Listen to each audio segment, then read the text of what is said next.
on this computer. Hello, good morning. Welcome to Coming Home to You Masterclass series, where we discuss all the methods and coming back home to who you truly are, your true authentic self. And this week's topic is acceptance. And with me today again is a dear friend of mine, Angelica Mathis. Yay! And we both decided to wear red today because that's how we feel. We falling in love with ourselves all over again. So acceptance. Remind the audience who you are and what acceptance means to you. Yes.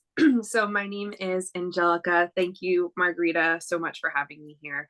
I am a transformative neuro Reiki coach.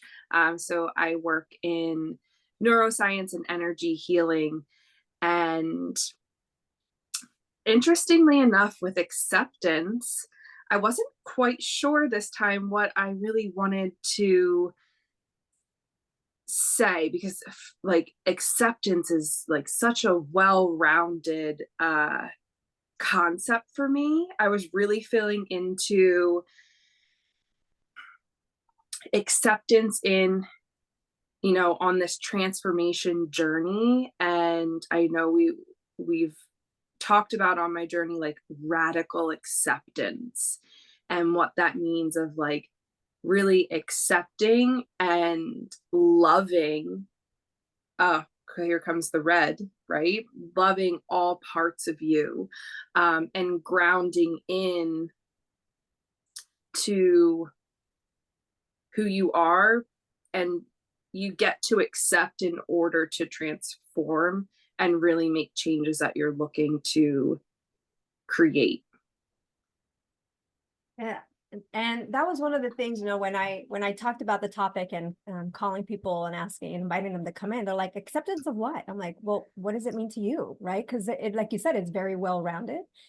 And because the topic is coming back home to you, it's really about accepting all your flaws, all your beautiful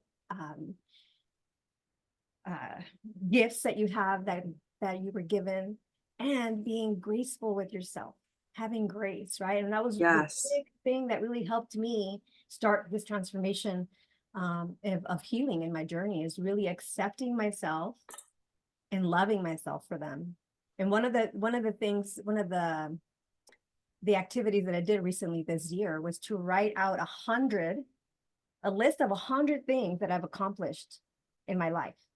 And it, like you're like 100, that seems like a lot, but like the little things we forget that we learn and accomplish: tying your shoes, riding a bike, like all these things that are small but huge in the moment of how you felt.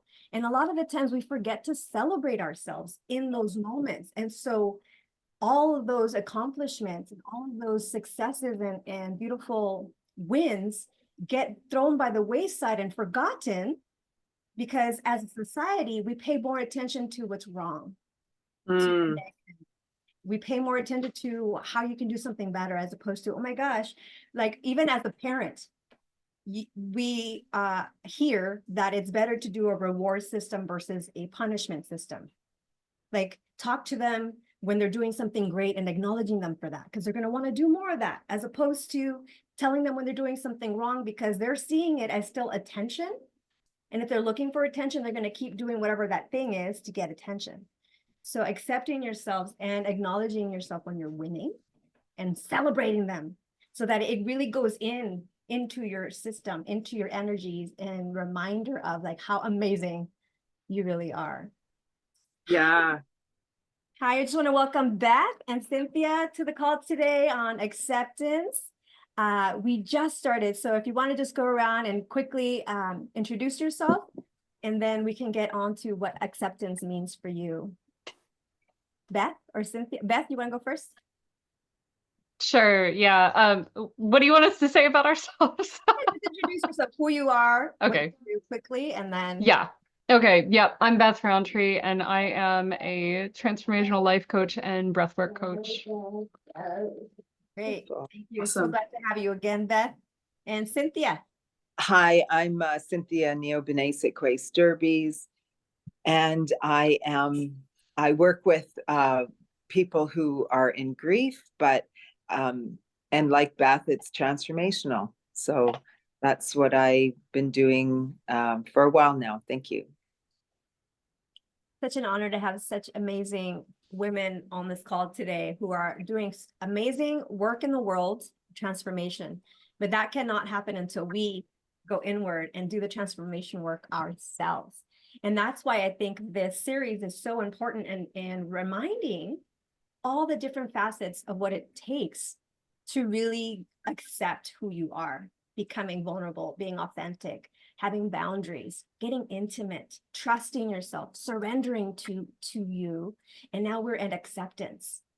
And so we're just going to jump in and talk about what acceptance means to you. Like when you think of acceptance, what does it mean? And was there a time when you sat with yourself and really got intimate and said, something's got to give. Either I reject myself or accept myself. You know, if there's a story that comes to mind, I'd love to hear that moment for you. And what was the pivotal? Go ahead, Cynthia.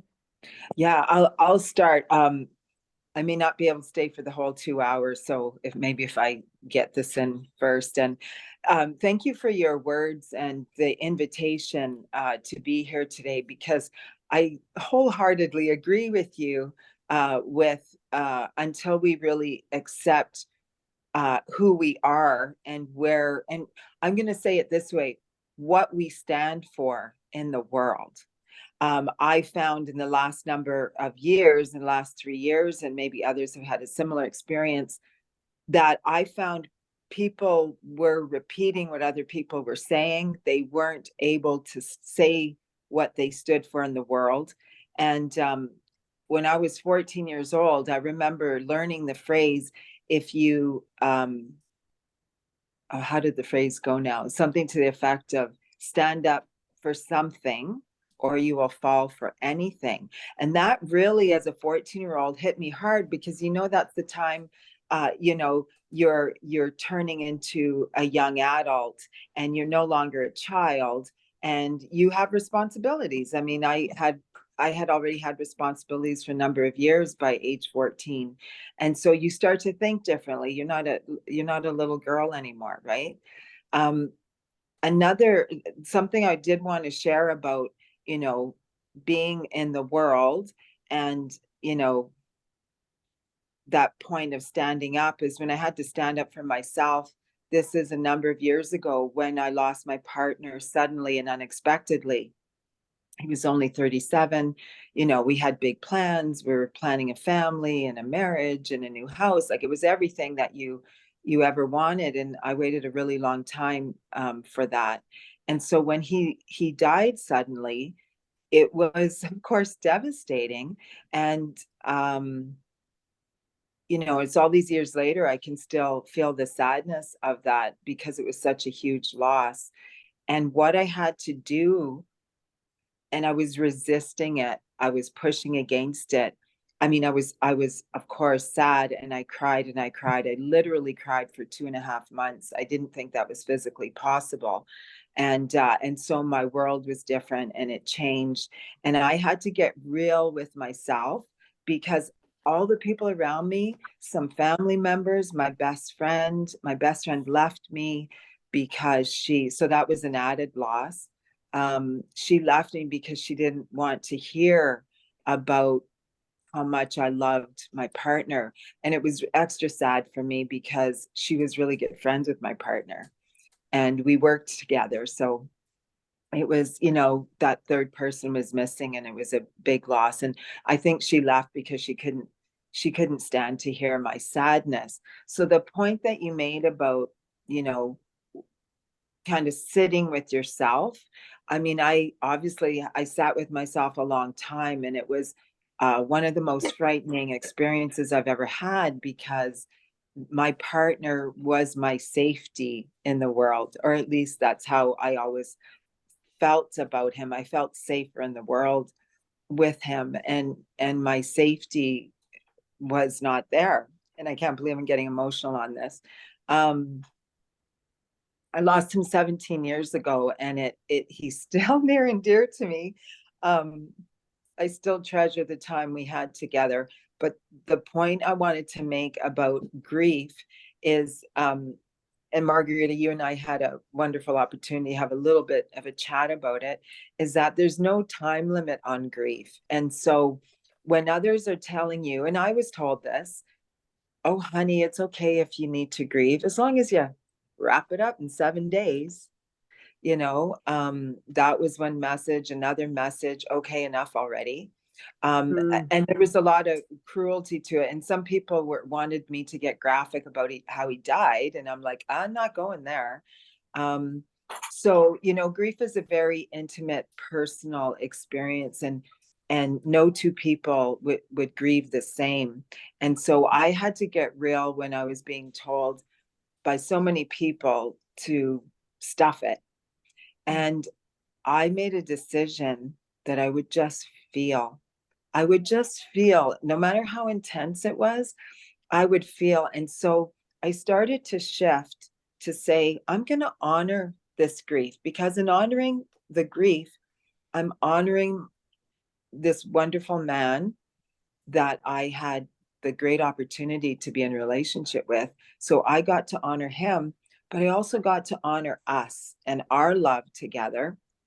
And then I got to honor myself where I was at in the world. And yes, I didn't feel safe in the world, and all these really crazy emotions. And the other thing I learned was that anything that's kind of a challenge for you, I don't know, this isn't really how I want to say it, but I'll use the word, any weakness we have in us, like in terms of how we see ourselves, like low self-esteem or lacking confidence or limiting beliefs.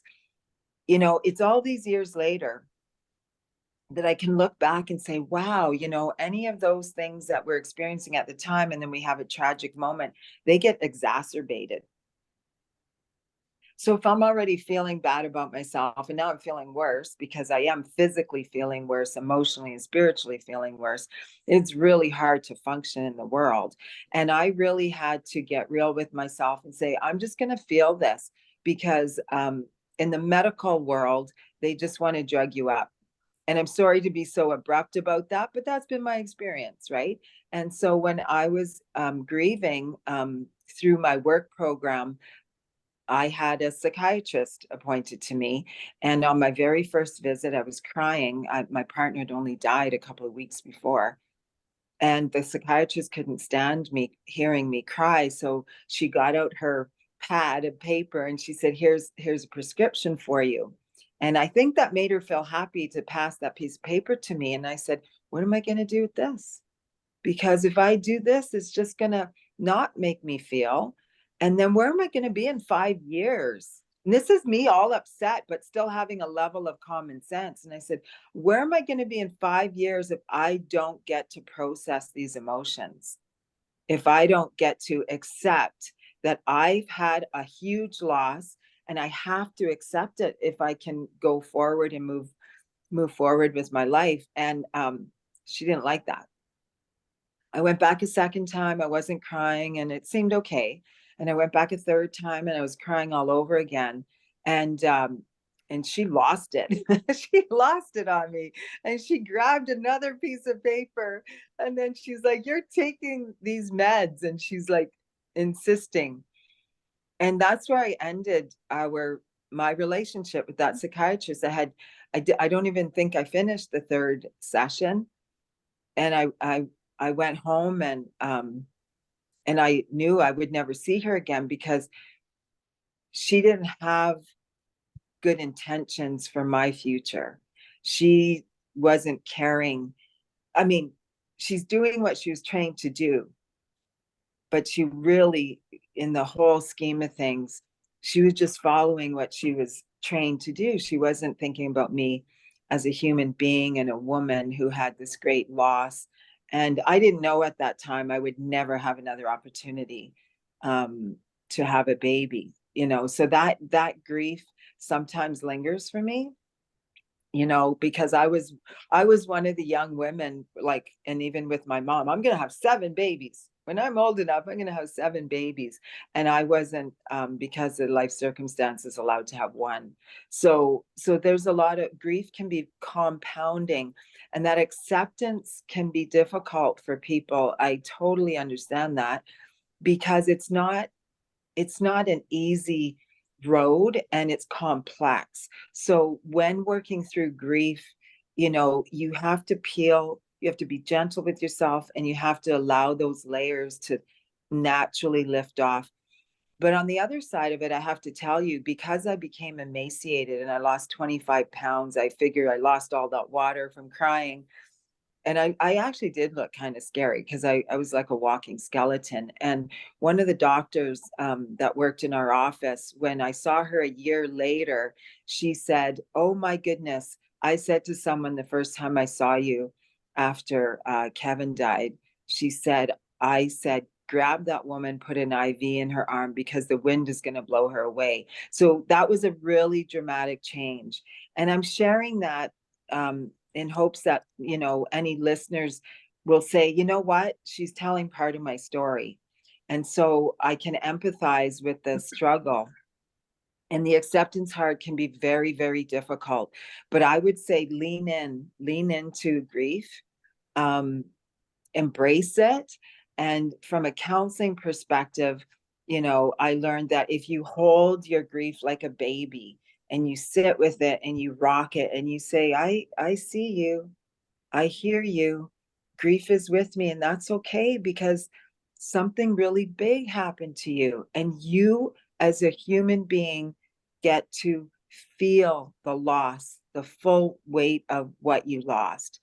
Because the other side of it is, if you don't grieve and allow yourself to grieve, there are consequences to that grief. And those consequences could be illness later. It could be mental health issues. And we don't really know how it's going to come out. And if you add pushing grief down, and it was a traumatic event on top of that, again, this was traumatic for me, because, my partner was only 37. So it was unexpected. So when you put those together, that is just a boiling pot. And so I'm sharing these details, and I know they're big, but this is huge. I believe there are people out there that are struggling with depression, anxiety. Maybe they're not even working because they're not able to, and they don't recognize that it's grief that's causing this. The other part of it, when I work with people, it's, you can't grieve 24/7, because I did, and it did have consequences on my physical body. And so what I eventually learned to do, and this was a real gift to figure this out, was that what I learned to do was compartmentalize my grief. So eventually I was able to set it almost like a schedule. I grieved first thing in the morning. I would cry. I would sit in my quiet time and I'd reflect. I'd cry for, an hour, and clean myself up. And, eventually I got back to work. And then if the day was hard, because I worked with my partner, and if it was hard and someone said something, or I was reminded and it triggered something, I would come home and I would take that first hour at home, and I would sit and I would be quiet, and I would feel my grief again. And then it was like I could put it in a box and put it on the shelf, and then I could go on with my evening. And I literally did do that. And I don't recall how long, but my grief, lasted for a number of years. But in time, it started to, by acknowledging grief, your grief will say, "Thank you for acknowledging me. I just needed to be heard and seen." And it's almost like your spirit is talking to you, just to keep everything in check, so your spirit, your soul is aligned with who you are as a human being, that we're fully intact, that we're grounded. And at the time this was happening, like I said, everything gets exacerbated. So there's me saying, why did this happen? Why me? I waited so long. Is God this unfair, that I would wait so long for the right person, then he's taken away? That's so cruel. And I didn't believe God was cruel, but I was mad at God just the same. And that took me time to release the anger, because I also had people saying, why are you so angry? And this is from, again, a friend of 20 years who was marrying her sweetheart that she had for many years. And I said, what if Lou died tomorrow? And you've been with him for, like 17 years, and he died and everything's gone. Wouldn't you be angry? And she was almost shaming me for that.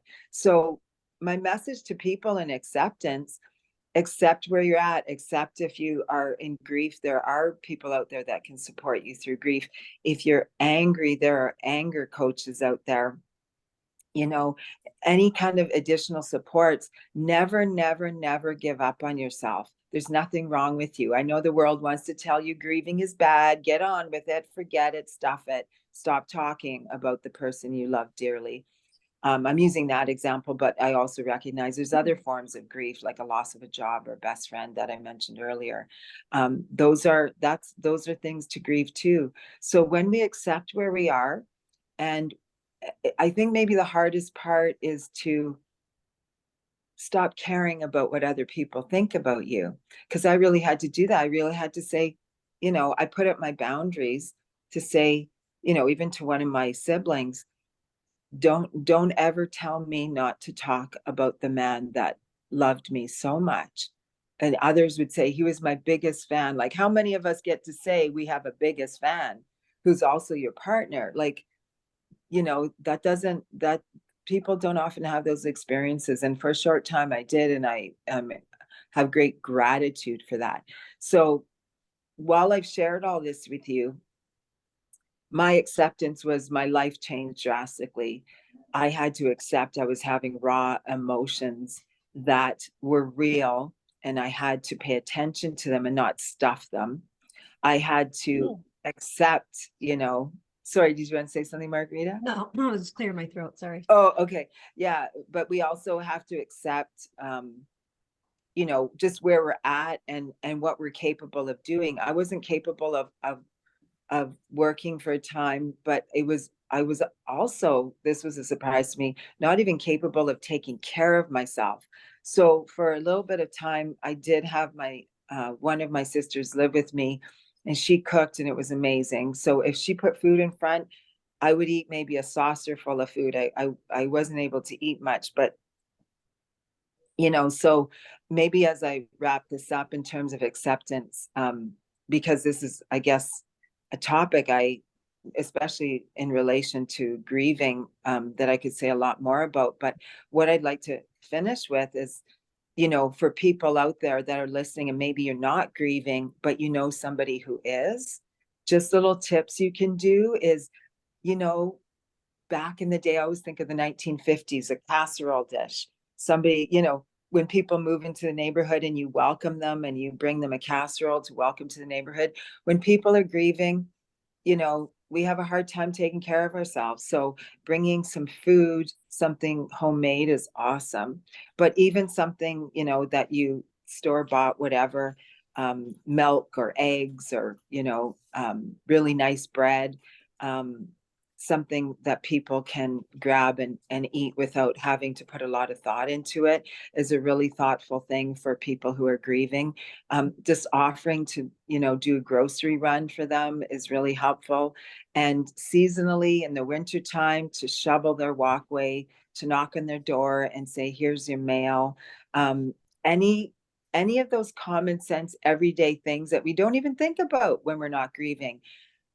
If you can pause and imagine what it might be like for that neighbor who lost her husband or lost his wife or lost their child or even lost their job, a gift certificate, even to a grocery store or to a spa or to get your hair cut. That's the first thing I did, by the way. It took me a really, really long time when I was grieving, but my very first time I felt brave enough to go out in public was to get my hair cut. And so if someone offered, we can book a haircut, because it does put you in a different mood, and it does kind of lift your energy. So anything you can do, make a music demo or whatever, Mm. and that people can play anything that people know that you're thinking about them, can help that other person who's grieving also accept where they're at. And it's a reminder, right? It's a reminder that despite my loss, I'm loved, I'm safe, I'm Mhm. okay, I will be okay. And little words of support, like, you're going to be okay, I'm here for you. Anything like that is very supportive and helps the grieving person accept their new situation, because we have to remember they have to rebuild their life. It'll never be the same, Mhm. but it doesn't mean it can't be abundant and loving and flourishing at the same time.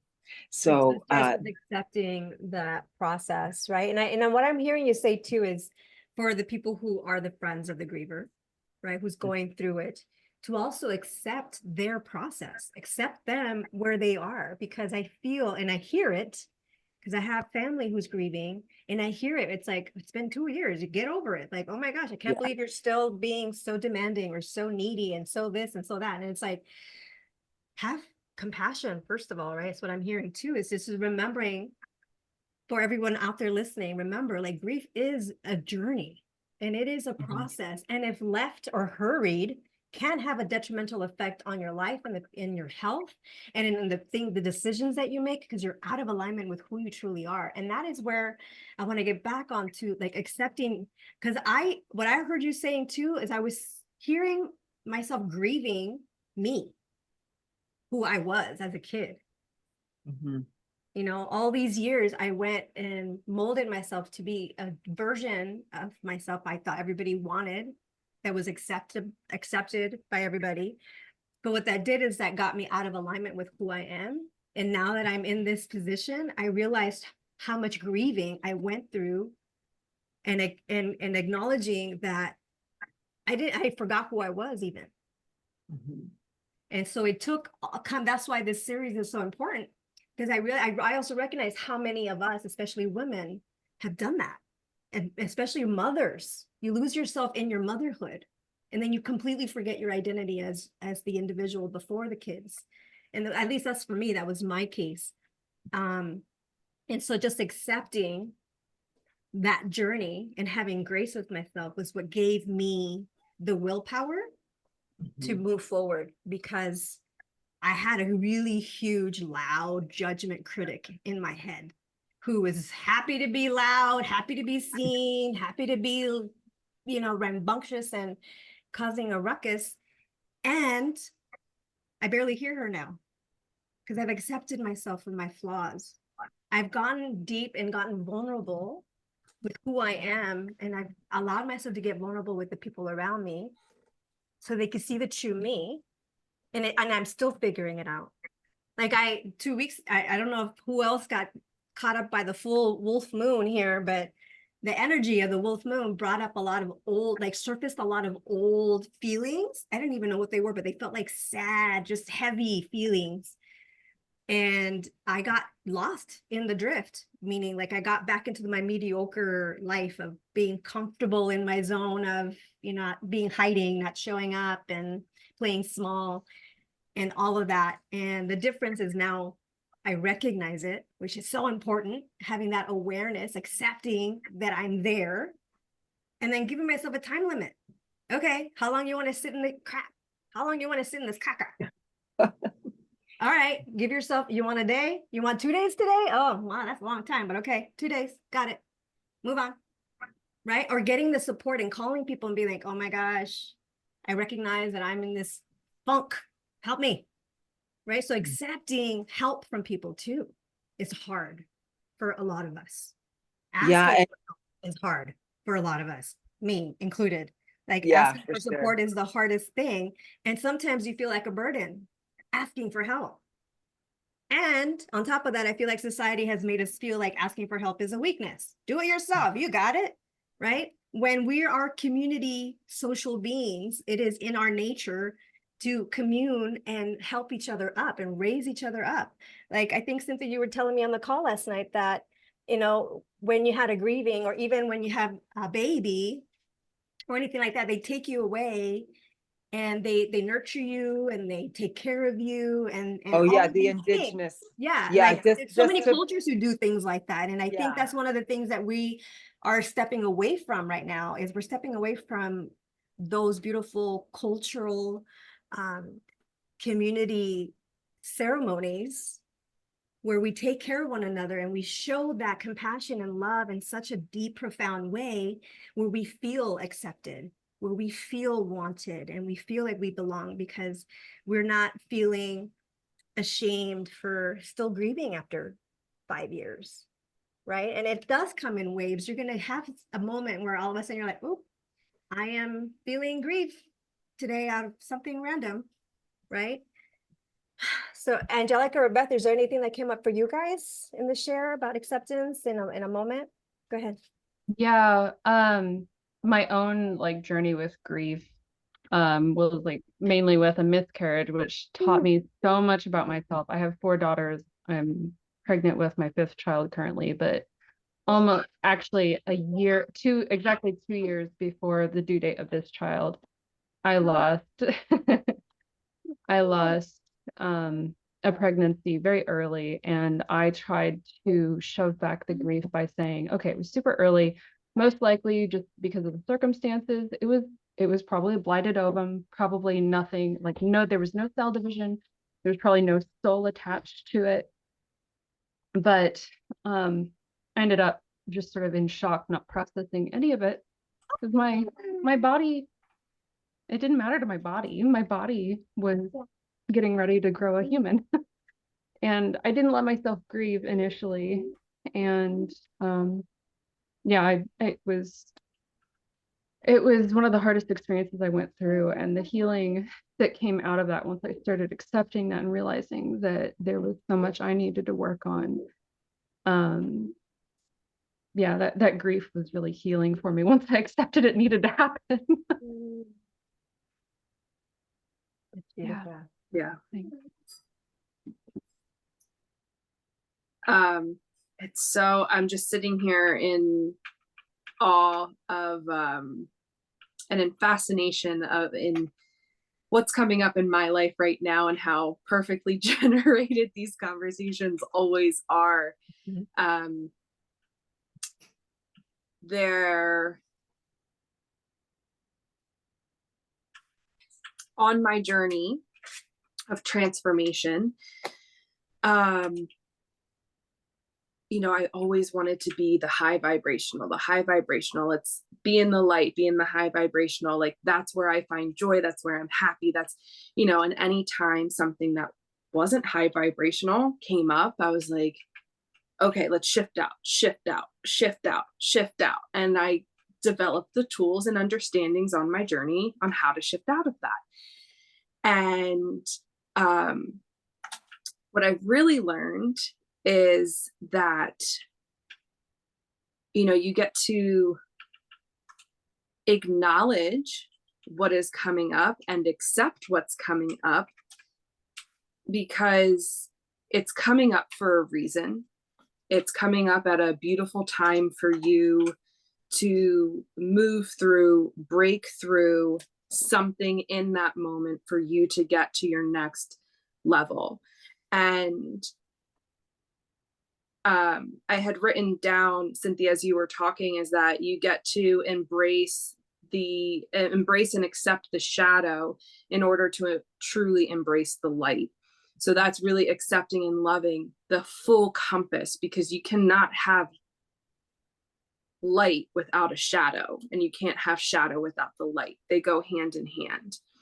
And for years, I was an expert shove it down and numbing, so much so that I was on autopilot, not even acknowledging when I was numbing things, and of numbing and avoiding.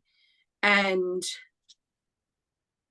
I actually just was having conversations with my mentor about like some things that were coming up, and I was like, oh, that's so weird. And like, you know, it was just like a thought that came up, and I had moved on, and something that had came to me in a dream. And I was like, And then I realized it was coming up for a reason. And then I had a breakdown, and then I had a breakthrough.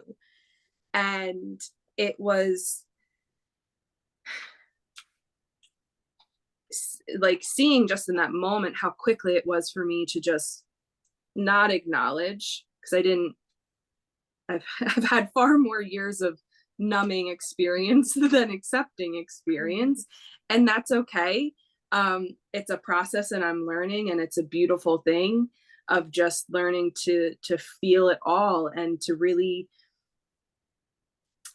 accept the uncomfortable and like be okay with sitting in it, because I wasn't okay with sitting in the uncomfortability because I felt things I didn't want to feel. And now I'm going through the layers, because if you don't allow yourself to process and embrace and accept what's going on, you're building layers. So now I have the opportunity to go through all of the layers that I built and sit in them. And so Cynthia, I just love that you shared, and Beth as well, that you got to like really know and allow yourself the grace to sit in that time regardless of what anybody said around you. I think that is so beautiful and empowering to just really stand in that. And you know, for me, it's like I get to learn now on how to sit and process the uncomfortability, and like you get to honor your pain, you get to honor what's coming up, and it'll be easier every time because you'll understand, even though we may not want to. We're like, wait, we're doing so good in our leadership and our showing up, what the heck? And beyond this is going to be such a beautiful thing. So that's something that I've learned in leadership, is that we get to also celebrate our breakdowns, because on the next phase is gonna be a version of you that you don't even recognize. And the bigger the breakdown, the bigger the breakthrough. So I work to allow myself to become the third person to visualize, because we are not our emotions. Our emotions do not need to dictate what is happening. So really working like, okay, let me separate myself from this. Let me come a bird's eye view of the situation and what's going on. How interesting that this is coming up right now. What is that? What does that mean? Like, what's underneath of this? Because, you know, if anger is coming up, anger is a surface level emotion. So what's underneath of the anger, and what's under that? And getting curious and knowing that it's not going to be forever, and it's okay. You get to sit in it. You get to know that you're safe. And that's a huge thing on coming home to you, is making yourself understand that it is safe in you to come home and let it all out. I love what you said about your emotions not defining you, and they're temporary, right? And like for me, what came up for me in those moments were when I was not being accepted of who I am, thinking that my emotions defined me. It was horrible. I'm a burden. That led to my addiction with numbing myself and avoiding the feelings, avoiding the tough conversation, avoiding getting on the call because it was going to be a hard conversation with the person on the phone, right? And all that did was create a more disconnect, which made me even feel more and more like the outcast, more and more like the black sheep and the burden. And I was creating all of that myself. Right? And when I started shifting my perspective and recognizing what I was doing was self-sabotage, and I was creating this story that was fed to me from somebody else that I made mine, that I happily put on, I was like, no, this is not who I am. And when I accepted who I am, and I I'm starting to fall in love with myself again, because I know who I am deep down. Like, there are things that I don't do that are wrong, in my opinion, right? And so, like, and there are times where I do something I know I shouldn't be doing, and I do it anyway for whatever reason, right? Because we do shit we're not supposed to anyway. And not being hard on yourself and just accepting that. It was like, okay, but then not just accepting it, but getting underneath it, like you said. Like, what was it that I created? What was the story that I made up that got me to choose that when I knew it was wrong when I chose it, right? Yeah. And it's a lot of the times, like you said, I think you said it before the call started, but like I have been this version of myself for a short time versus the other person that was hiding and playing small and feeling victim much longer. So we're gonna, unfortunately slip back into our ways of being that we're that. And so having grace with yourself in those moments and accepting that that's where you are, and having the enough love for yourself to say, hey, it's cool. This is you tripped and you fell. You're gonna have a bruise, but you're gonna be fine. Get up, dust it off, and walk. Walk on and be proud, because everybody falls. Everybody falls.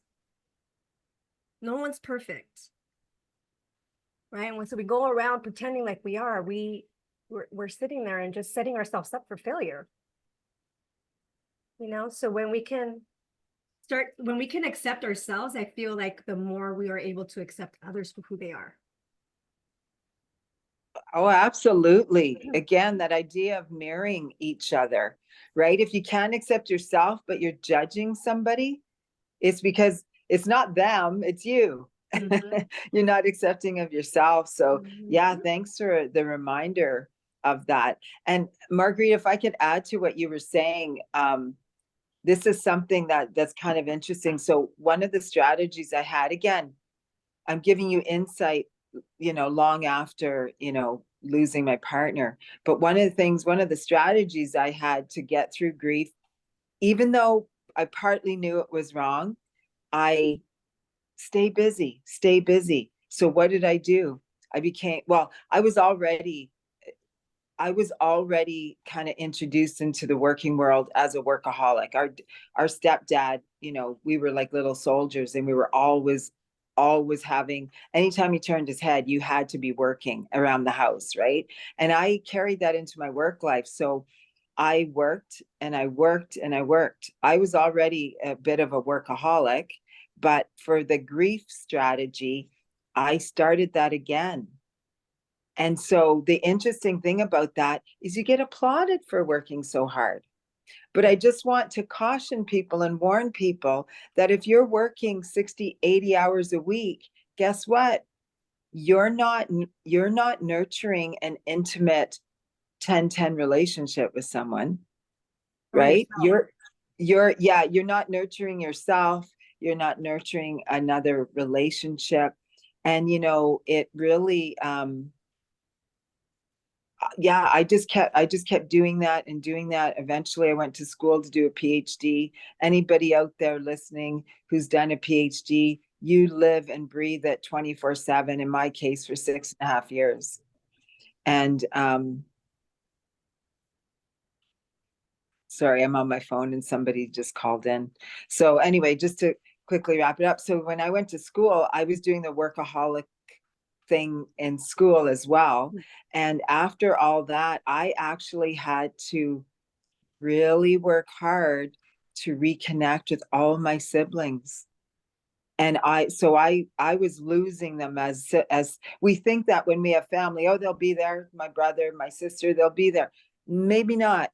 So the other part of acceptance is the mistakes that we've made, to say, okay, I'm going to go back and correct this. Right. So I had to go back and correct it. And at this time in my life, I've let my siblings know that my goal in life is to work a lot less so I can spend more time with them. And I'm happy to say I'm getting, really nice comments from my siblings saying, yeah, I want to travel with you, or let's get together and do this. And we're starting to plan things and have activities for all of us. So that's a good thing that came from recognizing what I was doing that was hurting me, and also things that I needed to shift up to support my own wellness. So I hope that's helpful for people. Yeah, I heard it, like recognizing your mental and emotional boundaries, right? Yes. Understanding also when to say no and setting limits and that's a form of self-respect and self-care, right? And Absolutely. accepting you can't be everything to everybody, Mm. right? Yeah. Putting your well-being as priority Yeah. is key. And able to say, I think I'm going to choose what makes me happy today. And sometimes I actually do this. Sometimes I stand in my kitchen and I pause and I'm like, this or this. And then I feel, what is the emotion I have if I go this way, or what's the emotion if I go this way? And of course, I choose the happier emotion. You know, I feel happier doing this, and I'm making those choices. And it actually can be that simple, but I know emotionally sometimes it feels hard to make those choices. So again, having compassion. And I love what you said earlier, grace, having grace with ourselves.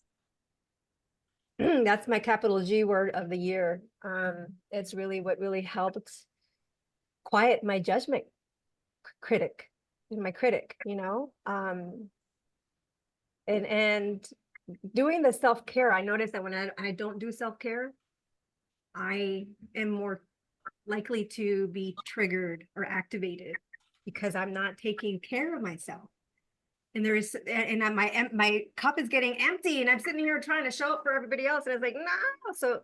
So it's really important to accept that self-care and self-love leads just to more compassion and a fulfilling relationship with yourself. Mm. It's so interesting through my work how I get to witness how challenging it is for women to really allow themselves to serve from an overflowing cup.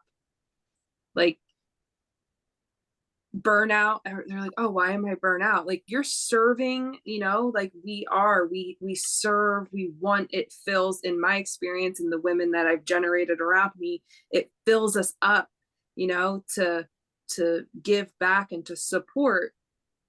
And we get to be supported also. And the first person that gets to do that is yourself. Like you had brought up, like 10 out of 10 relationships, right? Like if you don't have a 10 out of 10 relationship with yourself, you cannot generate 10 out of 10 relationships outward, because it all starts from within you. And I got to accept that when I was like, you know, I want connection, I want these things. And then I realized, I was like, I give and I give and I give, but I'm not allowing people to give to me. I'm, you know, not a 10 out of 10 with myself. So where do I get to ground in, root into who I am, and to love on me and really fill the cup up? And like you said, Margarita, like self-love, acts of self-care, those rituals that we get to do, it's not like a once in a while thing. It's just like drinking water. We get to drink water every day, just like we get to, you know, love on ourselves and, you know, eat. And it's just one of those things that gets to be a habit, because you do. And the beautiful thing is like you get to acknowledge when you're not doing those because you're feeling off. So many times I'm like, why am I feeling off? What's coming up? Why am I very prickly right now? Yeah. Like that's my thing. That's my word, prickly. Why am I super prickly right now? I'm like, you didn't even say anything. You just breathed at me, and I'm like, ah. and it's you know, I was like, oh, when's the last time I did a card pulling, did Reiki, did journaling, meditation? I was like, oh, I fell off track for the last 4 days. Oh, interesting. I guess this is what I'm going to go do now. Yeah, and thanks for saying. I was going to ask you, like, what are some of the rituals that you do for self-care? Because I think that's another thing that for some people seems daunting, or like a task or something outside of them. It's like a big ordeal. Self-care is huge. I don't have time for that. But self-care is simple. It is simple, and it gets to be whatever your body is telling you that you need and want at that moment. And that's self-care. If it's telling you to close your eyes for 15 minutes because you're exhausted before the next call, close your eyes for 15 minutes. Give yourself that love. Accept how you're feeling in that moment and act on it. If you feel like you want to go scream, fucking scream in a pillow, or go out and, go in nature and like rage it out, stomp it out, and then put it out into the nature and be like, thank you for letting me have this moment of release. Right. And and it's simple. And meditation doesn't have to be an hour meditation. It could be 10, 15 minutes, even if doing it 2-3 times a day, anytime, just to quiet your mind and to get yourself centered back into who you are is the only way to start listening to those needs that you have. Because if we're not paying attention, those moments are going to leave us, and then we're going to wonder why we're not feeling ourselves or aligned with who we are, or triggered and in all those places that we know that we don't like to be. Hi, Henry. Welcome. Hey, Margarita. Glad to be here. Yes, we're getting right on the talking about acceptance and self-care and what it looks like, right? Because I think a lot of times when we think about acceptance, we think we get to accept other people for who they are. And yes, but it really is about accepting who you are and what that looks like in a moment. And then we all shared a moment when we felt that calling for accepting ourselves and what that shifted for us. Is there a moment for you that when you accepted something about yourself or yourself for who you are, like what shifted for you? What was different about how you showed up? Well, thinking about the situation of acceptance, like there was the one that stands out the most to me is when I was a functional addict building a business, and I had a 6-figure opportunity on my table, but my family was in chaos. And I thought that working and diving into working and overworking myself would lead to me being able to provide for them. And it ended up being, I was just providing for their mental health. I was filling the gaps with the money of the time that I wasn't there to be able to spend with them. So when I got this opportunity, it was in 2017, the end, December 2017. And I didn't want to accept this life anymore. So before knowing that I wanted to accept myself, I had to know that I didn't want to accept my old self anymore. And I would not accept the addiction. I would not accept the poor habits, the responsibilities that I didn't have, the integrity with myself, and keep lying to myself, telling myself that I'm good, I'm okay. And I wasn't. And I had to accept it. I had to do massive, radical acceptance, not just acceptance like, oh, hey, I'm not eating healthy. I get to take care of myself and go get a good, healthy bite and eat a salad, not a cheeseburger or poison from fast food, and I had to look at everything. And it's like my refusal to accept the choices I was making and what it was going to do to my family long term led to me, being stuck and lost. So when I did that, I accepted that I had to shift. I didn't know what I had to shift into. I was like, I get to make my family whole. I get to provide healing. It's first and foremost for myself. So I had to accept myself in that moment. I had to accept my situation. And, we say acceptance. I hear people sometimes say acceptance like it's just this blissful experience. Like you just had this epiphany where you're just like, boom, I got this. I accept it. And it's like, no, like, in my experience, acceptance is hard. You fight every day to accept yourself or to accept your mistakes. And it's like, when you have to accept, you're not in the energy, like, I accept myself.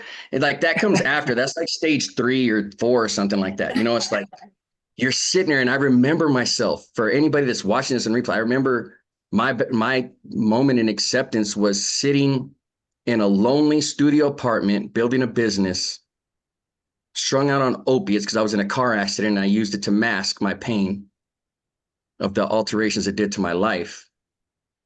And I sat there in isolation with nobody, with nothing. I was blessed to just have four walls and somebody that was looking out for me, but they had to move on, and they did. So acceptance was freaking hard. I had to look at every aspect of myself. I had to look at my family, my business, myself, my heart. How am I taking care of myself? What are people's feedback of me? What is their experience of me? Like, not just my family, 2 seconds. You guys are good. Gotta go. All right. See you later. On to the next piece of work. You know, I had to sit in there and I had to accept that one of my daughters was not psychologically dealing with everything well, and her health was slipping. My mom, heart attacks, putting her through stress of her drug addict son that has these big business dreams and needs money to fuel for his drugs to fuel his habit. I had to accept my past self, and it was freaking hard. And I just sit there and I just think it's like acceptance. And it's like, I want to accept myself. I want to accept that I can do what's required for me to keep living a life of quality, a life well lived with love and family and contribution and generosity. And I just had to accept my past self. And it put in a lot of turmoil. So anybody that's thinking about acceptance, if you're thinking about this acceptance and it's woo-woo, it gets there. But it's tough. And I had to evaluate everything. And the only problem with my experience was acceptance is that I waited too long. I waited until I burned every bridge, till I ran out of every resource, till every family member wouldn't pick up my calls anymore. That's when I learned to accept. And if there's anybody out there listening, if you're fighting resistance and accepting your role in your life of what you get to do with your kids, with your mom, your dad, your brothers, your sisters, or nobody, and you get to build something brand new, just fight through that resistance and just accept yourself, one piece of yourself, a little bit every single day. Accept your trials some days. Some days you're going to have to accept that you went through a lot of shit. Some days you're going to have to accept you got a lot of love to give today. Sometimes you're going to accept that, hey, I got a lot of work I got to do today. Sometimes it's like, oh, hold on. I got to accept that I've done a lot of work, and I get to accept myself that I'm valuable, and I get to take a Saturday off, and I get to hang out with friends, and I get to get into the joy that I always hear my friend Margarita always tell me about. Joy, singing, rapping. That's what I want. I want to be on the back and forth call. Yeah, she knows what's up. We send our little messages. She sends me a little rap back and forth. That's life. And that's living. But it wasn't always like this. I had to put in training. I had to release myself. I had to get therapy. I had to accept that I needed help. And the most important part of acceptance is, after you accept yourself, is accept help. That's what we all need. Once you accept yourself, accept the help that you can get, even if you got to ask for it. Because you're not going to be able to get through accepting whatever you've produced in your life without help. Mm-hmm. The only way that I got to where I'm at is because I'm sitting around 4 people that I'm familiar with, that spend a lot of time in my life of value. I've became a part of a community and built a community. But I had to accept myself and accept the work that had to be done. And then here I am. Now I got some friends. Now I got people that I can call on because I accepted the help. They would call me and be like, hey, stop lone wolfing it, Henry. And I'm like, I've always been this way. I've always been on my own. What are you going to tell me? I'm a firstborn, my kids, my parents, I'm toxic relationship, y'all this and that. I've always been misresponsible. I handle my business. You know, and it's like, that's not a way to live. That's oh boy, not Henry, that's familiar. Yeah, you know, like, who can tell me? It's like, I don't need your help. I can figure it out. I'm smart enough. I'll get another job or resource, that. I can only be in one place at one time. Sometimes I can't make dinner and pick up my kids from school at the same time. I need help. Sometimes I don't have enough money to make dinner and I need to ask to get some groceries. I need help. I had to do that. Sometimes I can't control my own thoughts and I deal with stress and anxiety just like everybody else, and distraction and controlling my mind. I needed help. I needed to know how to lift up myself every single day and have productivity and habits and live a life of meaning. I needed a coach. I needed help. And the most beautiful thing about acceptance is that it breeds awareness, and that you see how you can be a part of everybody else's acceptance of themselves as life goes on. And you can help everybody else accept who they are authentically right here in this moment now by giving them the grace of forgiveness and mercy and something to believe in, even if they got to start with just believing that they're not what they've been. So anybody's listening, that's my first thoughts on acceptance, my experience. There are practical things that you can do in this. There is a dichotomy and order that happens as you develop your acceptance into awareness. And then you can start to go into application. And then there's another level of that. And that's what anybody that is listening to me that has not accepted the help yet, or doesn't want to accept help from a family member that knows you, and you need somebody that could be by your side, stand in the muck with you and figure your bullshit out. Get a coach, get one of us. I am a coach. Take my help if you want it. If you're ready to accept yourself and accept a better life and accept it's going to be hard to get there. I'm not going to magically heal you in 30 minutes, but I know some people that might. But nonetheless, it's going to be tough. Just accept the help. Reach out to Margarita. Drop something in the comments. I'll put my link of county in there if Margarita would allow me to. I'll put my county link in the comments. Anybody watches this, book a call and get some help. You need it. You want it. You desire it. It's something you see at, and it makes your stomach turn because you see other people with it. It's your time. Take your power by getting some help. That's it. I'm complete. I love you guys. I love I your hope somebody, I passion. hope that landed for somebody out there in the world. Please, God. I just love, can you hear me? I just love your passion. Oh, thank you, Here's my Margarita. echo. And yes, I love that you presenced how it is hard in the beginning to accept yourself, right? Because we see the flaws, we see them as a place of how we're inadequate in the world, and we're not good enough, and you know, we start to look for the evidence of that everywhere we look and everything that we do, and it actually starts to taint our decisions to create more of that same lie that we are telling ourselves. So I love that you presence that it's not easy, but it gets to be easy, because and when you reach out for help, accept their feedback as neutral, not a place from judgment, not a place of right or wrong. It's just feedback of how you're showing up. Mm-hmm. Take it, accept that as a note, right? From a person who sees you and sees the best version of you that you have yet to move into. Mm-hmm. And accept what they're saying and take it in. See what fits first, right? Because there are people going to be telling you what they think. And a lot of times, if you're not talking to the right person who's gone through leadership transformation, will be talking to you from their lens.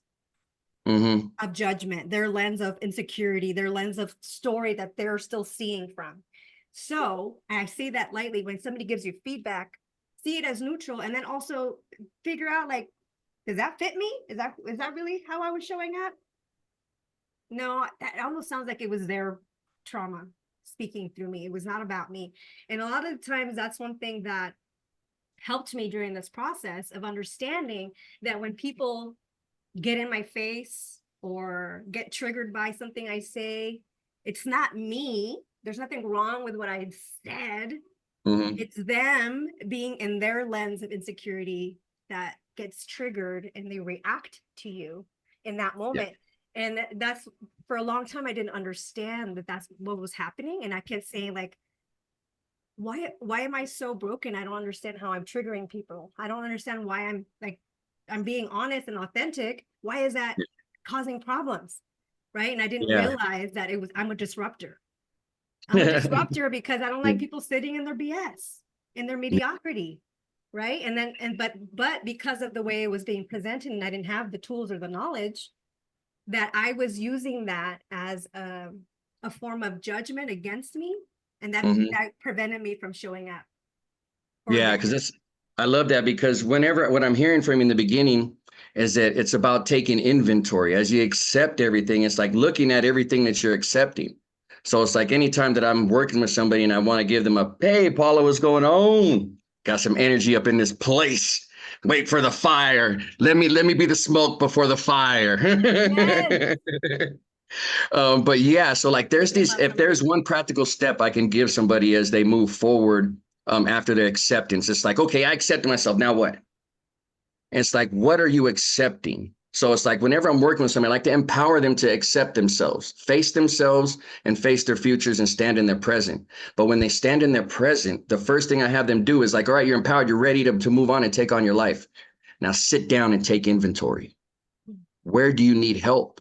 Where are the gaps in whatever it is that you need? Do you need daycare? Do you need your mom to love you more? Do you need to fix a relationship? Do you need to get repairs on your house? You're going to need, once you accept yourself, you can get lost again very easily if you do not develop your roadmap by taking inventory first. Hint, hint is a benefit of a coach. Is taking inventory of everything that you're accepting, because you're going to accept everything in the future in your present moment moving forward, and you're not going to be able to do it all. Accept it. You're going to need a team. You're going to need to love people and to be receiving love from people to build something together. So it's like, take inventory of where you need your help. Where are the things that you want to take on the most? What are the things that you don't like the most? Because the best way to know what you want is to know what you don't want. And when you can take inventory and see that I don't want these things, it's very easy. You don't got to sit with a therapist for 10 years. Sit down on a notebook and write down everything that you're not going to accept. Write down everything that you're going to accept. And then start to figure it out from there, because that's inventory is going to trigger an awareness. And your acceptance ain't shit if it don't have awareness. Because if you're just accepting your stuff, then you're just going to be like, oh, yeah, bad stuff's happening to me. Yeah, I accept it. I'm better than that. And that is going to lead to some pop. You're going to pop sooner or later. Serenity now will not work. All right. If anybody that watches Seinfeld, Serenity now will not work. All right. You get to take inventory, and it's going to be the hardest thing you've ever done, because you're going to be looking at yourself in a mirror on a notebook, and you're going to see your life. And it's going to be hard. It may take you an hour. It may take you a week, because you may cry a lot. You may want to get up and hit a wall. I know I did. I didn't, because I'm smarter than that. I don't like paying medical bills. But nonetheless, that's what you got to do. Is once you accept yourself, is make it real and take inventory of yourself, of your life, and then move forward. Once you're aware of everything that you're accepting and what you're not accepting, instead of just blindly thinking you're going to figure it out. So yeah, that's what I heard, Margaret, is taking inventory is very important for anybody listening, that you take the inventory to see the evidence so that you can decide how you're moving forward. So you know what to not do again. I love And you that. know, help. Yeah, I think it's easier for people to see what they don't want in the world than what they do want. I think it's I know I've had a conversation with a few people, and I've asked them, like, what is it that you want? And if they're in a place of despair and low vibration, feeling like the world's on their shoulders, they're not going to know what they want. But they sure as hell know what they don't want anymore. Mm-hmm. And so I love that you're presencing to take the inventory, because it's true. Like, that's where you can start setting your healthy boundaries. Yeah. Right. And so we just talked about acceptance is also knowing what you're willing. You can't be everything to everybody, and what you're willing to take on. And it's self-care and self-love when you're creating those boundaries. Paula, go ahead. You can just freely speak as you may. Here we No go. need to be formal in here. I love you for it. I unmuted you. One more time. I'll do it. Go. Whoa, that was brutal.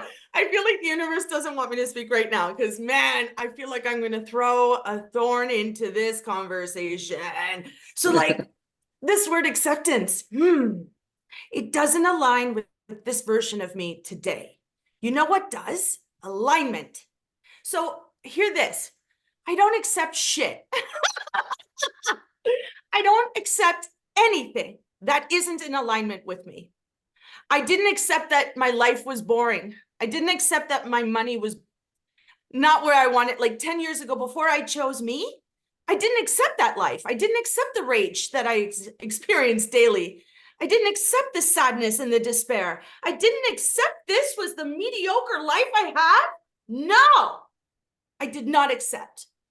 You know what I did do? I chose. I chose intentionally. I chose to go into the deep, dark sea that is me.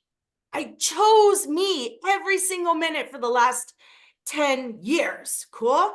And so, like, do I accept this version of myself today? Yeah, but like that's after 10 years and $150,000. So like the relationship with acceptance is slightly skewed, and I would not use it with anybody who's just venturing into their personal development, because I triple dog dare you, do not accept anything as it is. Did you create it? No. Okay, it's not cool. It's not in alignment. Did you build it? Cool. It's not yours. It's not in alignment, right? So unless you built it, unless it brings you joy, then do not accept ever. You keep plugging away until it feels great. And then you can accept it, right? Like I accept my space as it is today because I built it. I accept the relationships that I have today because I created them. I accept this version of myself because I chose it. So that's after 10 years. That's a masterful stance, right? But in between being nobody I wanted to be and being everything I chose to be, I would not use this word. I'd be like, I'm punching through that bullshit. I don't accept anything. And now, I mean, that's just my interpretation, Henry. Yours is beautiful. And I appreciate your love with this word and your relationship with this word. So just hear this, society and world, we each have our own relationships with our beliefs and our thoughts and our experiences and our relationships with words, right? Mine is not in relationship with acceptance, and yet it brings Henry a lot of joy and power.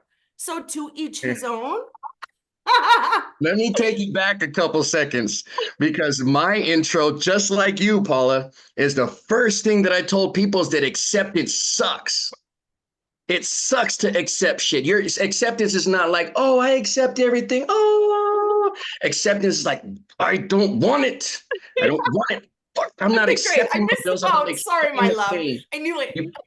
You missed, yeah, but I get it. And I completely agree. You know, the way that I learned to accept everything was why not accepting the bullshit, not accepting my past, not accepting my habits. That's very crucial. That's, I love, thank you coming here, bringing that fire. That's awesome. Like, yeah, fuck, that's what this is anybody that's watching. Yeah. This energy has been cultivated because this is what fits her. And this is what you need in the beginning. This is what you get to do in the beginning. You get to fight. Because you're going to have a lot of shit that you get to accept and a lot of shit you don't want to accept. And you're going to have to fight for what you truly want. Yeah. So Paul is on it. Paul, tell him some more about how you do this stuff. Margaret, sorry, I'm going to Well, step back. It's just, Well, there was that a fire is moment. contagious. There was a This- moment that I remember where I accepted where I was.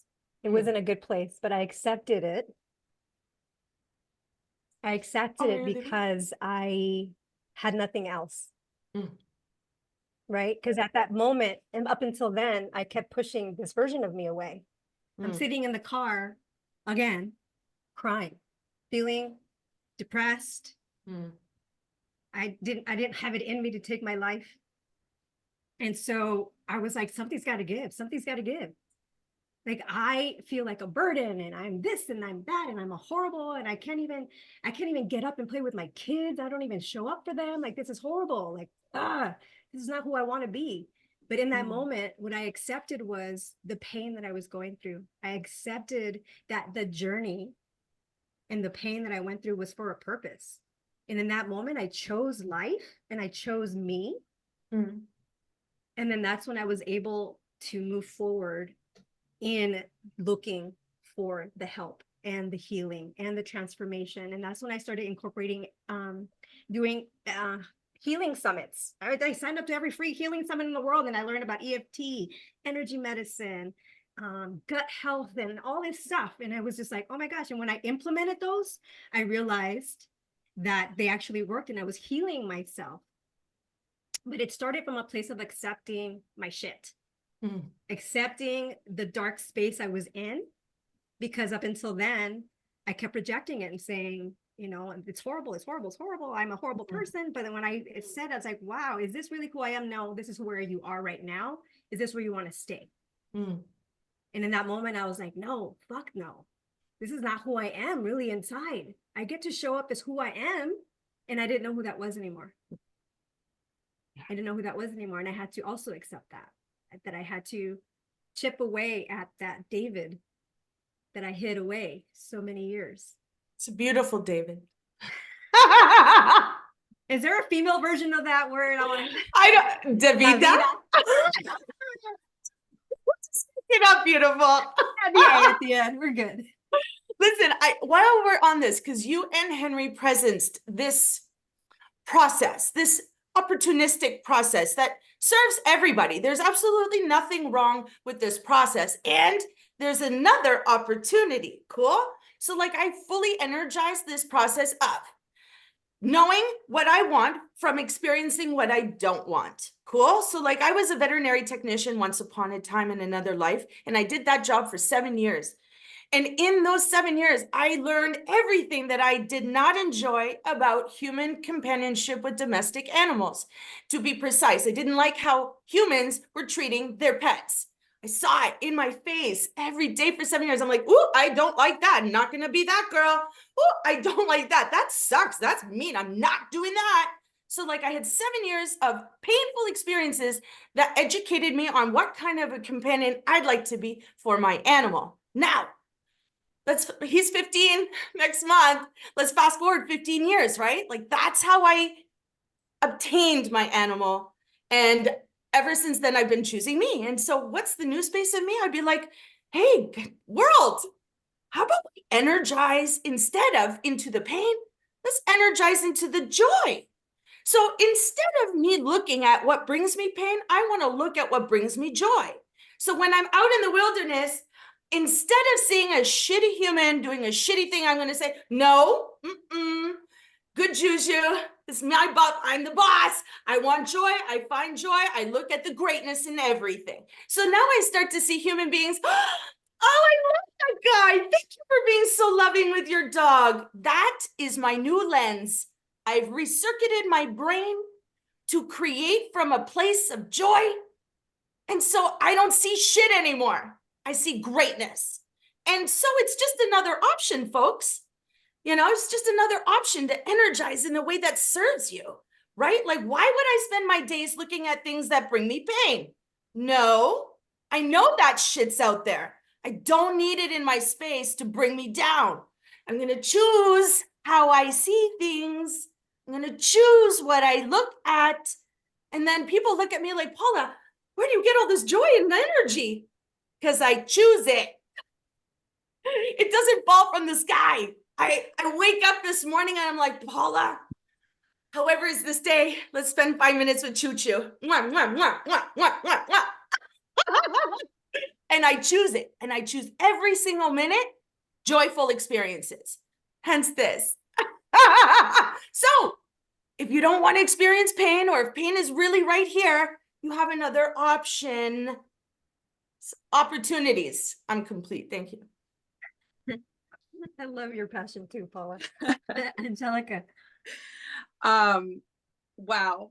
This promoter energy. Whoo. Gotta level up. But I you know, from Henry's share earlier, it's accepting, it's, you know, you get to acknowledge where you're at, and it's really getting raw, like to the raw, open, vulnerable with yourself to get to that. Like, and a lot of people avoid to do that. And I can speak from my personal experience because that is uncomfortable as fuck. Excuse my language. Like, but we get to sit in that to move forward. And in my belief, whether everybody chooses to believe this or not, is we are the creators of our reality. So whether you consciously or subconsciously are sourcing the shit to you, there's a reason you're sourcing that shit to you. So yes, like Paula, I agree with you in the fact that like you get to choose, and you also get to be aware of like, why is that coming up? Like really, like I've done the journey where it's like, I'm just choosing high vibration, I'm choosing joy and all of these things. And with that, I wasn't acknowledging the challenging moments that were coming up that I got to shift and break through. So yes, we get to live a life that we want to create, and we get to look at why is it coming up? What is the breakthrough opportunity here? And it's a beautiful time to have connection, have community and support to support you through this, because you don't have to wallow in the shit, in the hard times forever. You can be there for a moment to feel it. That's going to support you and up level you even more going forward.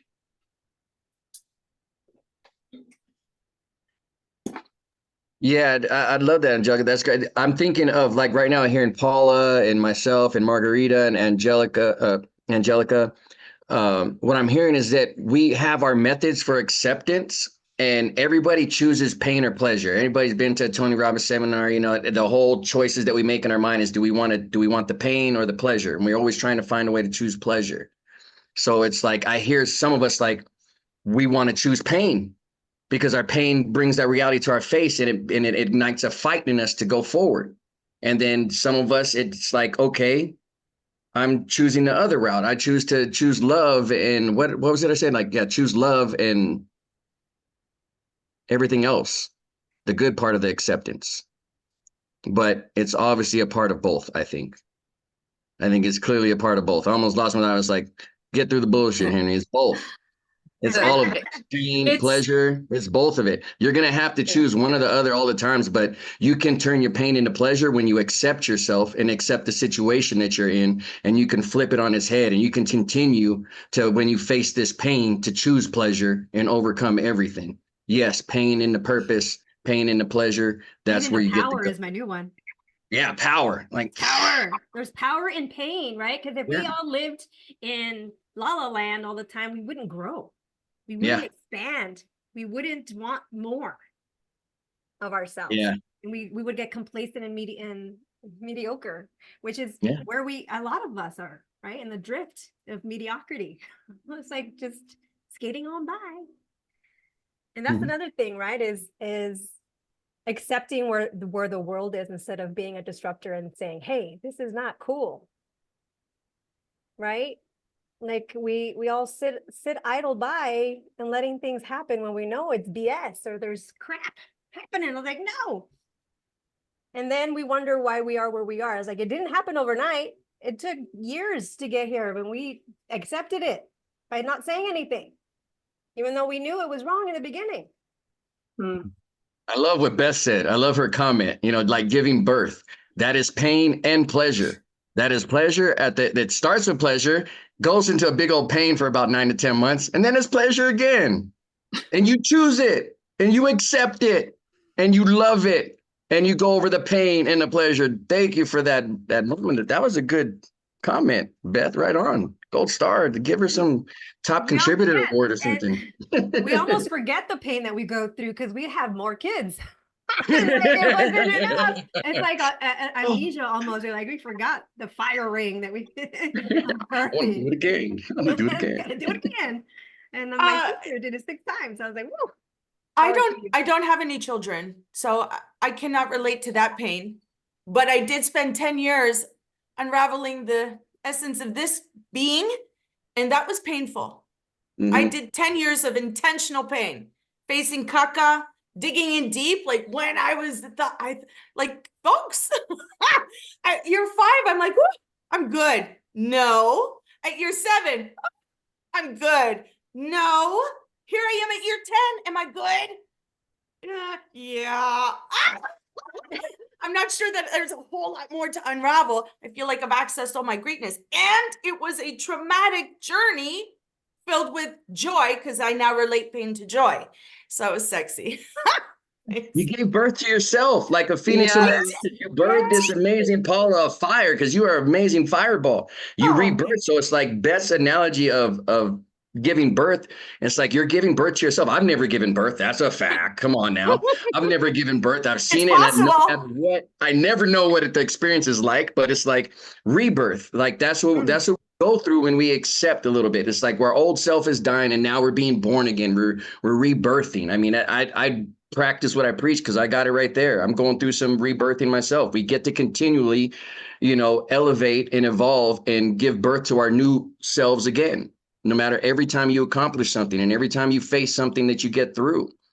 And there's nothing, ego deaths.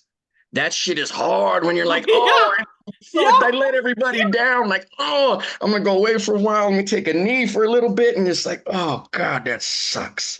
Before you're all the way on the floor. Yeah. Trust me, if you've ever gone through acceptance, you're probably on the floor at least once or twice or in your bed or something like that. That shit puts you down. You know what I'm saying? Like, but yeah, rebirth. That's what it's like. And, that's exactly, damn, Beth, I'm going to hit you up later. We can talk about that. That was some good. They just cracked my noggin open, like right on. Yes, Great being around women. I've You been guys on are the so floor powerful. many times in the fetal position, not wanting to accept my caca. It was Yeah. horrible. It was a horrible, horrible place. And Yeah. nobody liked to revel in there more than me, for sure. Audrey, anything coming up? Well, I'm going through a season of acceptance now. I've had to accept a lot, on my journey this past year. And for me, acceptance is a combination of love, it's grace, it's forgiveness, it's honesty, it's trust, it's surrender. It's like all of those things, for accepting, acceptance of ourselves and acceptance of others. So yeah, and right now my season of acceptance is of myself, because I was raised that being gay is wrong and everything else. I mean, I grew up, I'm a person of faith, and I grew up in the church, very fundamental, conservative, and it is wrong. If it's in the Bible, it's wrong, it's wrong, it's wrong, it's wrong, it's wrong. No matter whose interpretation of it is, it's wrong, it's wrong, it's wrong, it's wrong. And so it's something that I've been fighting like my entire life, because it's wrong, it's wrong, it's wrong. And one of the things I've always desired is to have like this really like strong, close spiritual relationship and walk with God. And that's not something that I've typically had in the past, because it's always just been religious and religion. And I don't want any part of religion. I just want a spiritual connection. And the past month, I've experienced a very, spiritual connection, and I don't get no. So, I get acceptance. I love you. I get, love all, love is one. We're all one. And so, yes, I'm working on, just walking through this acceptance of accepting me and, who I am, and not, not really being worried, or really have that fear of what are the reactions of others. I have no control over that, so I can't waste my energy on that. I just get to be me, and in one day at a time, one step at a time, and trust. I really, I had a conversation this morning in my quiet time with God, and it's like, okay, I'm just going to trust you because you have my best interest at hand. So yeah, just accepting. Huge. What I heard in all of that too, there's freedom. Beautiful. Allow yourself freedom to be who you be in this moment. Right? Because we're never the same person from one day to the next. There's something that we learn or something that we are aware. And one thing I wanted to say earlier, Henry, with your awareness is nothing unless it's followed with committed action. Yeah. Like knowledge, it's great to have knowledge, but if you don't put it in action, it's nothing. It's not power. Right? You're giving away my steps. You know what I'm saying? Like acceptance, awareness, then application, alignment. After you get your inventory and your awareness, then you can create alignment, like Paula said. You can create alignment in your life. And then you can start to apply yourself in the places that you're aligned with. So it's like, yeah, Margarita, I hope somebody watches this and they took notes somewhere, gap through the 4 A's of acceptance, accept yourself, awareness, create some alignment in your life, and then apply yourself every single freaking day, consistent and committed action. Right on. All right. That was awesome. Thank you, Margarita. I don't know what I'm saying. You're welcome to, but yeah.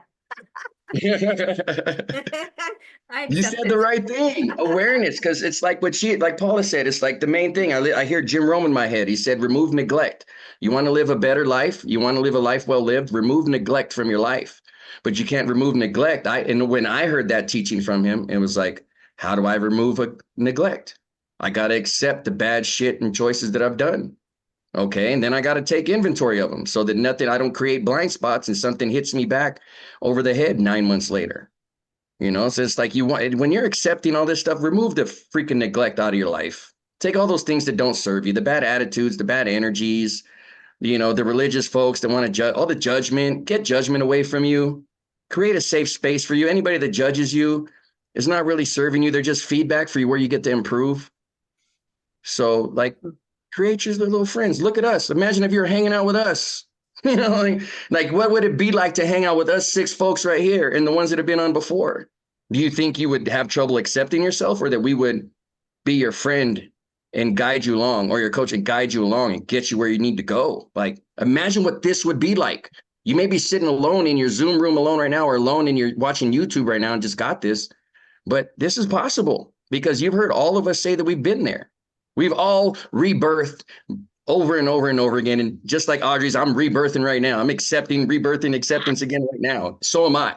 That's why I have it right freaking here in front of me. Rebirth. I didn't write that up. I didn't know Beth was going to say that. But yeah, folks, that's it. There's ways to get this stuff done, and there's people that want to help you.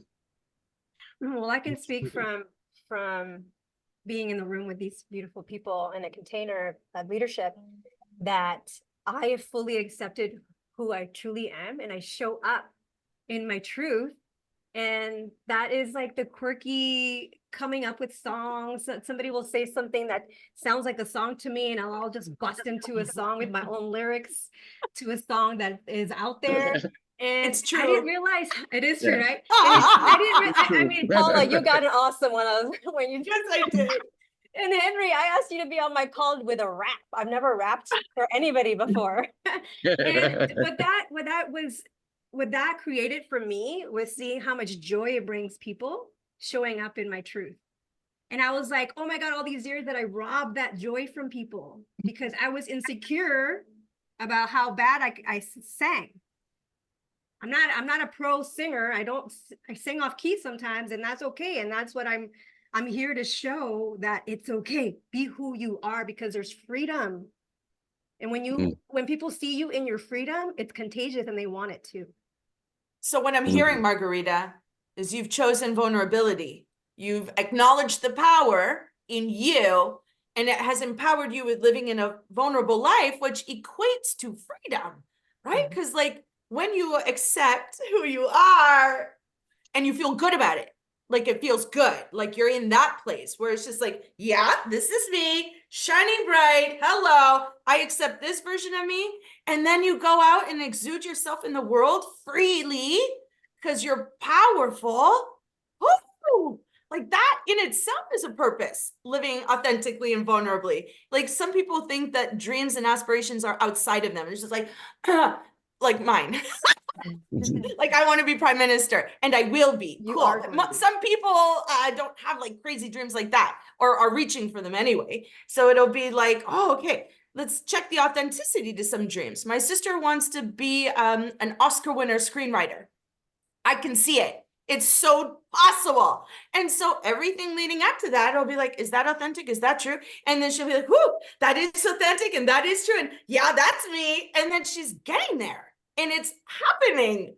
So it's like the universe is going to roll out the red carpet for you when you've chosen alignment, you're living vulnerably, powerfully, freely. The sky's the limit, which is why I think most of us have chosen personal development, because we want that juicy shit. Yeah, that's least all because me. yeah. I heard that too, Margarita. When you said accept yourself, and what I heard is that like once you accepted yourself, you generated acceptance. You started being accepted in more places. And it's not that they're just now accepting you. It's like they never saw that side of you. They never saw the joyful joy coming out of you. And they choose, like Paula said, choosing joy. You're choosing joy and dropping 6 bars in my voice messaging, inviting me to a talk, and it's like, and I loved it. Like I heard that, I was like, that's dope. We're in a circle. There's no judgment on here. I'm not like, oh, what is she doing? It's like, no, that was dope, man. She's brave as fuck right now. My experience of Margarita is like, I wish she could see me dancing to her little tune for 6 seconds. She lit up my life. Now I'm ready for this next 30 minutes. Sometimes the joy that people pass on to you, comes in a tough moment. And when you're a person spreading joy, you're going to hit people in a lot of their tough moments. And they're going to love it. And they're going to accept you because you accepted yourself genuinely, truly, no matter who you identify or whatever you identify inside yourself. Trust me, because I'm freaking nuts inside. So, like learning to accept my wildness and everything that it is, and my authenticity. And I may go off sometimes and it may be energetic or it may be heartfelt, but I It's get like to me, be me. baby. Yeah. And we love you exactly. for it, Henry. We love you for it. I love this Yeah, about you, right on. baby. That's what I love about you. Because you're a style flexor galore over here. Yeah, thank Feeling you. all the feels, bringing it on. So yeah, like acceptance, once you can reach there, once you can get away and get in a place where it's not feeling like ugliness, there is definitely room for that growth, right? Because it should not come from a place of inadequacy. Yeah. It should be coming from a place of love, right? Yeah. You'll find others that want to champion you. Like if me and Audrey lived in the same state, I would love to go into a church with Audrey if she would, and sit there with my friend. Let somebody say something about my friend or look at her sideways. I'll show them love and kindness like they've never seen before. Like, I would love to do that. I accept her for everything that she is, and no matter what anybody's done for her, and I want to show her another side of that life. There's others out there, and that's cool. And that's what I like. I can do a rap song with Margarita. I get fired up and light some people up with Paula. With Audrey, I can sit here and go stand and show people what really believing in faith really is. Angelica's got a great breakthrough mindset. And Beth, enough said, Beth. Beth is just, she's a great supporter. She's great at looking in your blind spots whenever you're going through some stuff. She listens. She's a great listener. So I got all this right here. It's like I'm in abundance.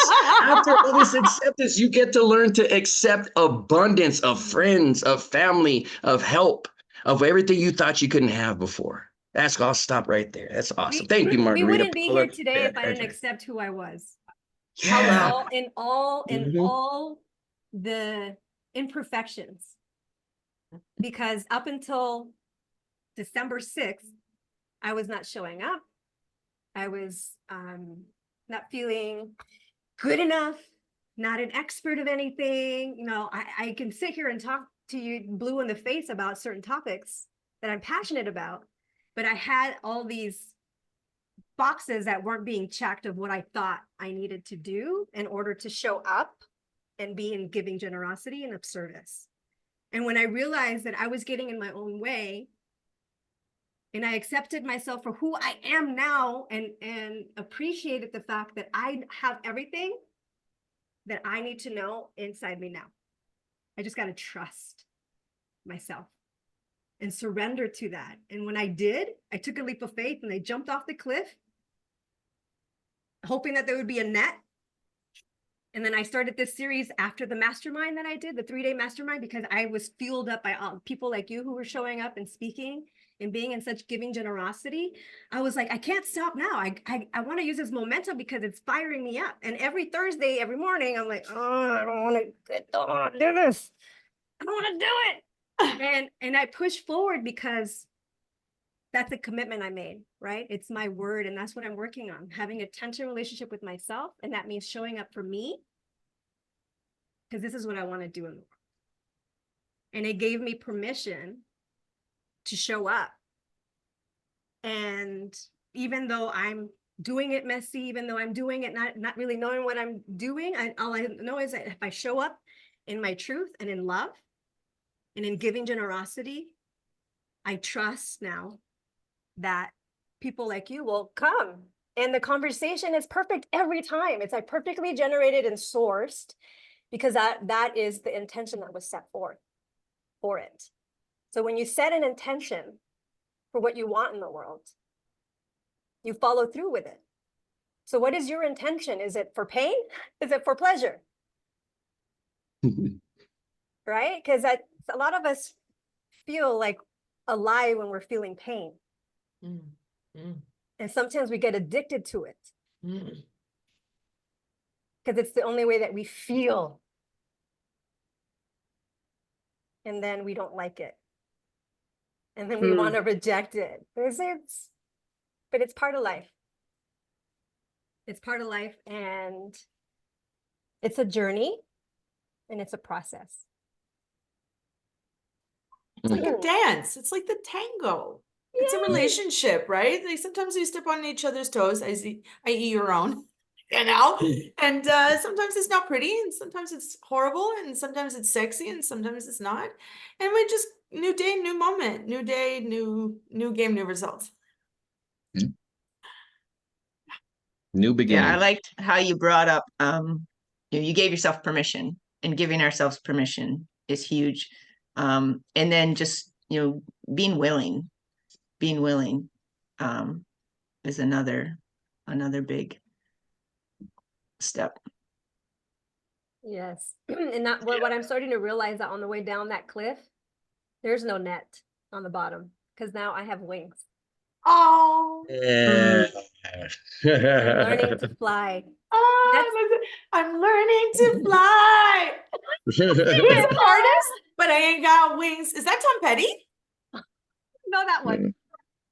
It is Tom Petty, I bet you. I'm learning to fly. Don't know Did I just why say I that? want to cry.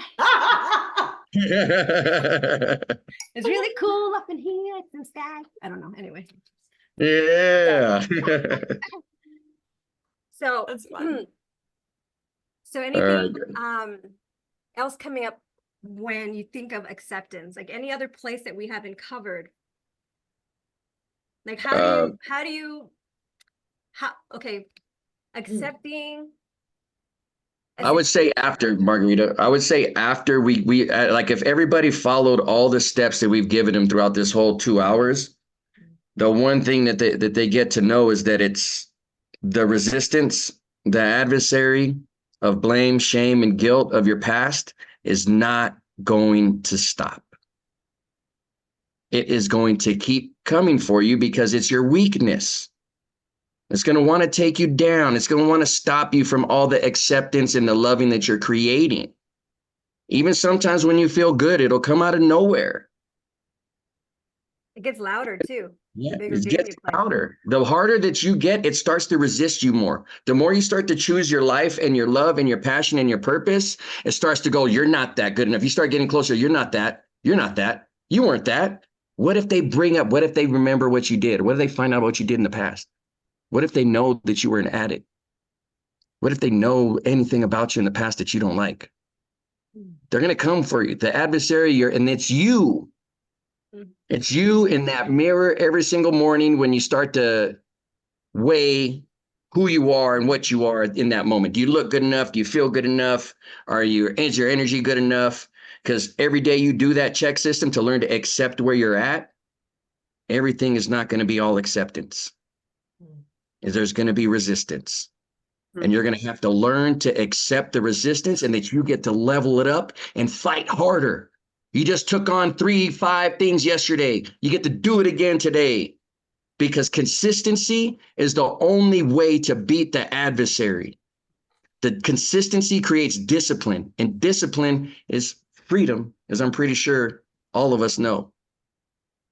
So you're going to need discipline. You're going to need consistency, and you're going to need a fuck around and find out attitude, because it's going to come for you every single freaking day. And it's going to come at you when you're your most tired. After you put in a whole 6 days or 5 days of love and joy and giveness, and you lay down on that Saturday or Sunday and you're like, oh, I'm just going to rest before I go to church tomorrow. And then it starts coming in like, oh yeah, you're not going to get up and clean. You're letting somebody down today. You can't sit down today. You can't accept your rest. You got to go do more. Are you serious? You're not good enough. You fucked up so much in the past. What are you doing sitting down? Somebody needs you. You're not good enough. See, this is what I said. You can't handle 6 days in a row. You cracked after 5. It's going to come for you, whatever in the fuck your weakness is, whether it's you don't look good enough, or you don't feel good enough, or you're not worth enough, or you're not educated enough, or you've never been in a long relationship, or you don't have a kid. It's going to come for every single weakness you have. You got to stand strong. But if you stand alone, you're going to be like a palm tree bending in the wind, just waiting. You're not going to snap. It's going to be like torture. You're going to feel like you're going to snap in your break, but you never are. It's going to pull you back in. And that's where people like us come into the picture, because you can't face the adversary and yourself alone. You need coaches, you need friends, you need family. You need people that will take the shirt off of their back and give it to you. You need people that'll say, hey, you're in a hard position. You've been working all week. You need some rest. You're not feeling well. I'm going to come and pick you up. Nobody's going to get to bother you. We're going to go get some rest, because people will care about you and people will help you. People like us. Trust us when we say this. There's a lot more than us out there. There's a lot of amazing people. If you just looked up and said hi and accepted that there's the person next to you, and maybe they're learning to accept something too. And what would it be like if you guys learned to accept your guys' stuff together and build a relationship? I got something to piggyback off that, Henry. It's like, here's something that I will happily energize with acceptance. You don't know what you don't know, and you can't see what you can't see. Facts. So like if humanity was to accept that right now, then right now, the world is our oyster. Because you don't know what you don't know, and you can't see what you can't see, and be like, woo, hit me with that juice. I feel like Neo in the Matrix, you know, when he plugs in and he's learning jujitsu and all of the things. I was like, oh, yeah. That's how it feels. No, it's true. I've been on this journey thinking, you know, I'm very self-reflective. Introspective. When I do something or something happens, I was like, why did I do that? I feel like I've done that before. Like, where does it come from? Oh, I picked that up when I was 5 with this moment. I remember now, right? So I was like, I got this. But like Paula and Henry both said, you don't know what you don't know. And I've done so much more radical breakthroughs in 1 year from being in the container of leadership and having coaches and mentors giving me loving feedback and how I'm showing up, what's underneath it. And it's made me aware of all the times that I am not my word, where I'm playing small or hiding or avoiding. Avoiding is my huge nerd. You know, a big way that I did avoiding was starting to drink, right? I started drinking to the point where I was like numbing myself, because I just was that good at wanting to avoid everything. And it didn't become an awareness of mine to the point of breakthrough until I got in container and got coaches and mentors doing that with me. And I had people in my life telling me all the time, but in a critical, judgmental way that made me reject it instead of accepting it as feedback of how I'm showing up. And that was the difference. And I've radically in 1 year have shifted to the point where my husband has even said to me, this program has done more for you than therapy has done for you. And that's true, because I'm like, I could talk to my coach and my coach gives me feedback that lands because of they could hear what's in the gap for me. They could hear what I'm not saying, because they're trained to listen to the listening and to what's not being said as well. And my experience with my therapist was that she kept, oh yeah, in my life, me too. Like my children, this, and I knew more about her life than I think she knew about mine. I was like, yeah, this is. And it's interesting going through a leadership program, you start to see people in the lack of their leadership that are in big positions. In leadership positions, you're like, yeah, where are your values? Are you connected? Are you aligned with your values? Doesn't. So that's why like acceptance too of the people or situations that happen that we have no control over. It's hard to accept them. A job loss, the car accident, your kid, something happens with your kid. Like those are all things that externally happen that we feel also like, how do you accept it when it feels not fair? How do you accept it when it feels like you're angry? Yeah. And those are the hard ones, I think, right? Like with grief as well. Cynthia was here earlier speaking on grief, and you know, it's one of those where it's hard to accept it. And I think it's one of the last steps that people do, right? When they're going through grief. But that, I feel like when you start to create that space of acceptance is really when the healing starts. Because you're no longer rejecting who you are. You're no longer rejecting who you can be and who you no longer want to be. Something else to consider, right? Like when you speak about grief, it's a ding, ding, ding, right? Because I experienced grief every time I experienced an ego death. Countless. And I experienced, like, just me reflecting of myself in those experiences.